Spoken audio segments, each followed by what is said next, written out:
ब्रह्मा जी के द्वारा निर्मित इस सृष्टि में विचार करके देखें, कल्पों से लेकर के मनवंतर हो और चाहे मास हो, पक्ष हो, संवत्सर हो, कुछ भी हो, सबका कहीं ना कहीं विनियोग है, अपने आप में सब महत्वपूर्ण है।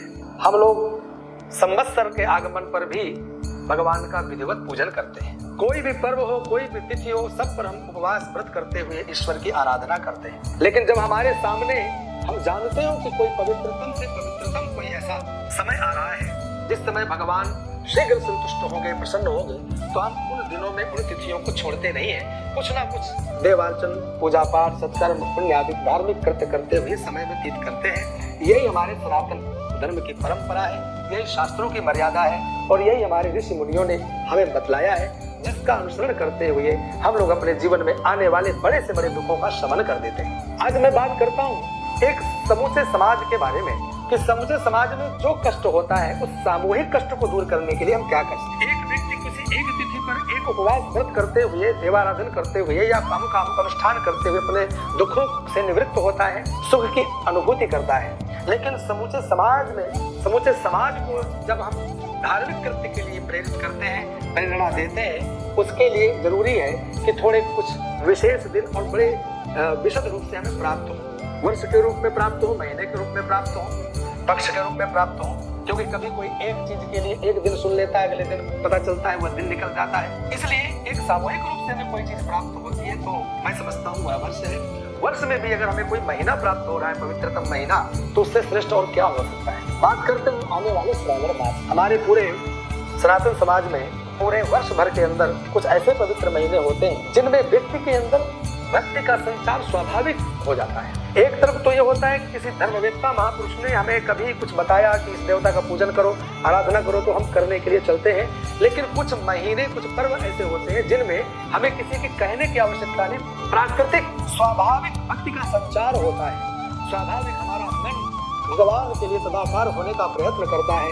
उस समय हम परमात्मा से मिलने की उत्कृष्ट इच्छा जागृत करते हैं और बारंबार भगवान के चरणों का आश्रय लेते हुए दिखाई देते हैं।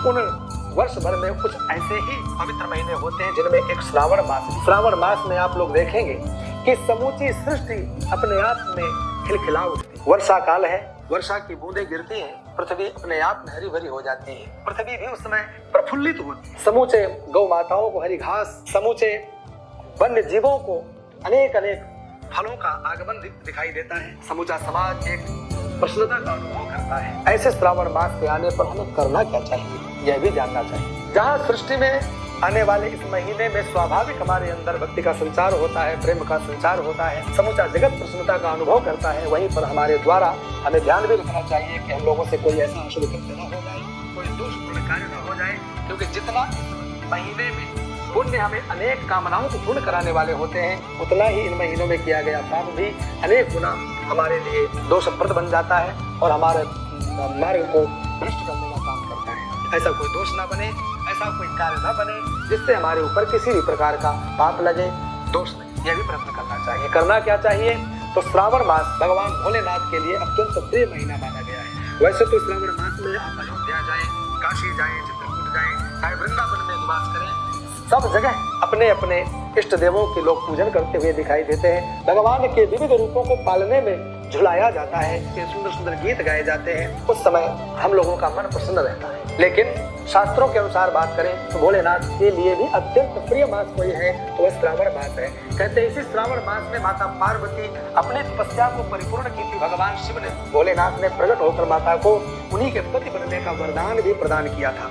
इसलिए इस श्रावण मास में अविवाहिता जितनी भी देवियां हैं, भगवान भोलेनाथ का व्रत उपवास करते हुए खूब डट करके उनका स्नान कराएं, अभिषेक करें, नाम जप करें, संकीर्तन करें, उनकी समस्त कामनाएं परिपूर्ण हो। लेकिन ये भी ध्यान रखें कि हमारे द्वारा किसी भी प्रकार का कोई दोष न बन जाए। पूरे महीने हम लोग चाहे एक समय भोजन करें, एक समय फलाहार रहें, अथवा दोनों समय भोजन करें, अथवा दोनों समय हम फलाहार रहें अथवा निराहार रहें, जितनी सामर्थ्य हो अधिक से अधिक आप लोग अपने जीवन में तप करने का प्रयास करें। हमने हर वर्ष आप लोगों को दर्शन कराया है। श्री धाम वृंदावन में श्री स्वामी वामदेव ज्योतिर्मठ में प्रतिवर्ष भोलेनाथ का एक विशेष अर्चन चलता है जिसका नाम है पार्थिवार्चन। धर्मशास्त्रों में कहा गया है कलौ देवो महेश्वरा, कलौ तु पार्थिवेश्वरा। हर युग में अलग अलग भगवान शिव के लिंगों का पूजन विधान है।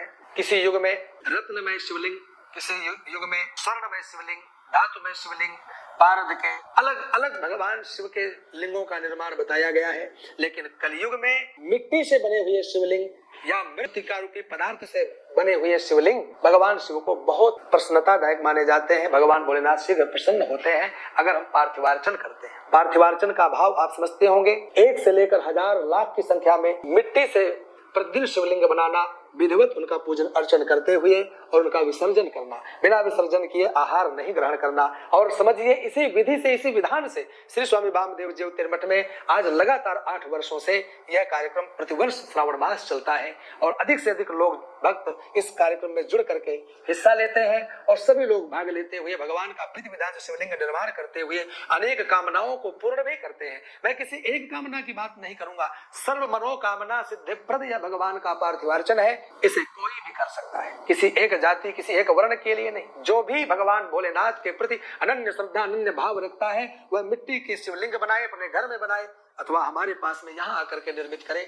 आप लोग अधिक से अधिक संख्या में जुड़ करके और इस पार्थिवार्चन करते को कार्य को करते हुए और अपने जीवन में अपने समस्त विघ्नों का शमन करें, अपने समस्त कामनाओं को पूर्ण करें। इस वर्ष 2024 के आने वाले श्रावण मास की एक विशेषता यह है कि यह कभी कभी होता है कि पूरे श्रावण मास में 5 सोमवार पड़े। श्रावण सोमवार अपने आप में बहुत महत्वपूर्ण होते हैं। एक श्रावण में सोमवार पड़ना, प्रदोष पड़ना, ये बहुत महत्वपूर्ण होते हैं और इसमें 100 गुना पुण्य प्राप्त होते हैं अगर हम भगवान का पार्थिवार्चन करते हैं, पार्थिव शिवलिंग निर्मित करके उनका विधि विधान से पूजन करते हैं। 22 जुलाई 2024 से श्रावण मास प्रारंभ हो रहा है। सोमवार का दिन है, प्रथम सोमवार 22 जुलाई को है। यहाँ से लेकर लगातार 5 सोमवार पड़ने वाले हैं। ऐसा कभी कभी अवसर आता है, इसलिए आप लोग इस बार के श्रावण मास में पार्थिवार्चन कृत्य को बिल्कुल भूलें नहीं। 22 जुलाई को प्रथम सोमवार, 29 जुलाई को द्वितीय सोमवार, 5 अगस्त को तृतीय सोमवार, 12 अगस्त को चतुर्थ सोमवार एवं 19 अगस्त 2024 को 5वां सोमवार अंतिम सोमवार पड़ेगा और यहीं तक ये श्रावण मास चलेगा। तो मैं आप सब लोगों से पुनः एक ही निवेदन करूंगा कि आने वाले इस महत्वपूर्ण महीने में और पड़ने वाले 5 सोमवारों के व्रत करते हुए, उपवास करते हुए और भगवान का विधि विधान से पार्थिवार्चन करने का संकल्प करें। एक दिन भी व्यर्थ न जाने दें, ऐसा प्रयास करें। आप सभी को आने वाला यह श्रावण मास मंगलमय हो। बहुत बहुत शुभकामना, बहुत बहुत बधाई। ओम नमः पार्वती पतये, हर हर महादेव।